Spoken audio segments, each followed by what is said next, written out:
ఒక వ్యక్తి నన్ను రీసెంట్గా అడిగారు, నువ్వెందుకు ఈ వ్యక్తిని ఇంతగా ఇష్టపడుతున్నావు, ఎందుకు ఈ వ్యక్తి మీద నువ్వు ఆధారపడిపోతున్నావు అని. ఆయనే నా సమస్తము, నా రాజులకు రాజు, నా ప్రభువులకు ప్రభువు, నన్ను ఆజ్ఞాపించే వ్యక్తి, నా వరుడు, నా ముందుగా నడిచే దైవం. నేను ఎక్కడ ఉంటే అక్కడ ఉండే దైవం, నేను కూర్చుంటే నాతో ఉండే దైవం, నేను నడిస్తే నా చెయ్యి పట్టి నడిపించే దైవం.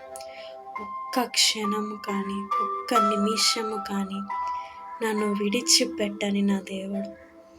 ఆయన ఎవరో తెలుసా? ప్రభు అయిన యేసుక్రీస్తు. ఆయన అంటే నాకు అందుకే అంత పిచ్చి.